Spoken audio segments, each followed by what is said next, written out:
మొన్న నాగేశ్వరరావు గారు ఆయన ఎమ్మెల్సీగా చేశారు, ప్రొఫెసర్గా ఉన్నారు, ఒక అనలిస్ట్గా ఎంతో పేరు తెచ్చుకొని క్రెడిబిలిటీ ఉన్నటువంటి వ్యక్తి. అందరూ కూడా ఆయన మాట్లాడుతుంటే చాలామంది వ్యూవర్స్ కూడా ఆయన అంటే ఇష్టపడే వాళ్ళు చాలామంది ఉన్నారు. అందరం కూడా ఆయన అంటే నాన్ కాంట్రవర్షియల్ మంచి అనలిస్ట్ అనుకున్నాం. మొన్న నాగేశ్వరరావు గారు మాట్లాడుతూ పవన్ కళ్యాణ్ గారు విషయం ఎత్తడం, పవన్ కళ్యాణ్ గారు అమిత్ షా దగ్గరికి, పవన్ కళ్యాణ్ గారు మనోహర్ గారు అమిత్ షా దగ్గరికి పోయి జగన్ గారిని అరెస్ట్ చేయాలి అని చెప్పారని చెప్పి మాట్లాడటం చాలా బాధగా ఉంది. ఆయన అలా మాట్లాడటం, ఇంక ఎవరో రకరకాల మాట్లాడుతుంటారు, కానీ ఆయన అలా క్రెడిబిలిటీ ఉన్న వ్యక్తి అలా మాట్లాడటం చాలా బాధాకరమైన విషయం.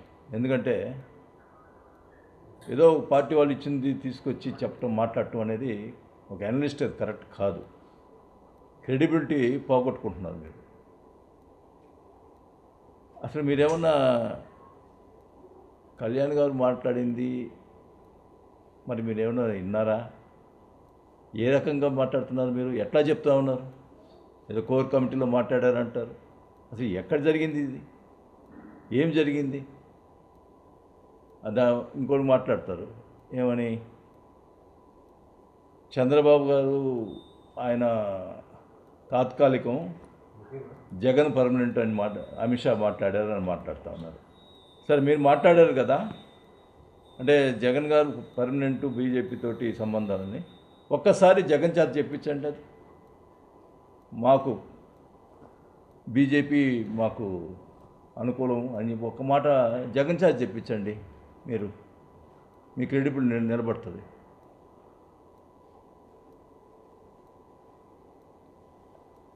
అంటే ఇది ఏ రకంగా అంటే ఏదో రకంగా కూటమిని విచ్ఛిన్నం చేయాలా, ఏదో రకంగా ఇట్లా మాట్లాడి లేని అన్నీ చెప్పి, అంటే క్రెడిబిలిటీ ఉన్న వ్యక్తిని పట్టుకున్నారు. ఇప్పుడు వైసీపీ పార్టీ క్రెడిబిలిటీ ఉన్న వ్యక్తిని పట్టుకొని ఈ రకంగా చేస్తున్నారు. ఆయనకు కొద్ది జనరల్గా మీకు ఉన్నది చెప్పాను కదా స్టార్టింగే, క్రెడిబిలిటీ ఉన్న అనలిస్ట్ అనేది పేరుంది ఆయనకి. దాన్ని అది వాడుకుంటున్నారు. నేను పర్సనల్గా మీ దగ్గరికి వస్తాను. వైఎస్ఆర్ పార్టీలో నేను చేరిన పార్టీ ఆవిర్భావం నుంచి ఉన్నాను కదా, అప్పటి నుంచి 5 yearsలో నాకు జరిగిన విషయాలు, అప్పటి నుంచి వైసీపీలో జరిగిన విషయాలు మీకు అన్నీ చెప్తాను. మీరు కరెక్ట్గా అనలైజ్ చేసి నేను చేసిన తప్పులు కానీ అన్నీ చెప్తాను, టోటల్గా నేను చెప్తాను. అవతల వాళ్ళు మాట్లాడేదానికి ఒక ఛాన్స్ లేకుండా కూడా చెప్తాను. మీరు అనలైజ్ చేసి ఎవరు కరెక్ట్ అని చెప్పండి. మీరు అనలిస్ట్ కదా, అప్పుడు మీరు తప్పు వాళ్ళైతే మీరు డైరెక్ట్గా చెప్పగలుగుతారా? చెప్పండి, నేను వస్తాను మీ దగ్గరికి. ఒక అనలిస్ట్గా మీరు మంచి పేరుంది, క్రెడిబిలిటీ పోగొట్టుకోదండి. అందులో పవన్ కళ్యాణ్ గారు మీకు ఫ్యాక్ట్ ఫైండింగ్ అనే కమిటీలో మిమ్మల్ని మెంబర్గా వేశారు. ఏది మీ యొక్క మంచితనం గురించి తెలుసుకో ఆయన వేశారు. మీ పిల్లల పెళ్ళికి కూడా ఆయన వచ్చి ఉన్నారు. ఆయన మీ మీద ఎంతో రెస్పెక్ట్ ఉంది. అలాంటి రెస్పెక్ట్ ఉన్న వ్యక్తిని లేని తీసుకొచ్చి మాట్లాడటం అనేది ఎంతవరకు న్యాయమో మీరే చెప్పండి. ఇది కరెక్ట్ కాదు. ఎప్పుడు కూడా పవన్ కళ్యాణ్ గారు ఈ రాష్ట్ర అభివృద్ధి కోసం ప్రధానమంత్రి కానీ వీళ్ళందరినీ కూడా కలిశారే తప్ప వేరే ఆయన సొంత ప్రయోజనాల కోసం కలలేదు. ఆయన మీద ఉన్నటువంటి అపారమైన ప్రేమ ఉంది మోడీ గారికి. ఆయనకు బాగలేకపోతే ఆ రోజే ఫోన్ చేశారు. ఆయన హైదరాబాద్ వస్తే మరి పవన్ కళ్యాణ్ గారి ఇంటికి వచ్చి ఒక డిప్యూటీ సీఎంని వచ్చి కలిశారు. ఒక ప్రైమ్ మినిస్టర్ అంటే బాగలేదు కలిశారంటే ఎంత క్రెడిబిలిటీ ఉండి ఉంటుంది పవన్ కళ్యాణ్ గారికి మరి మోడీ గారి దగ్గర.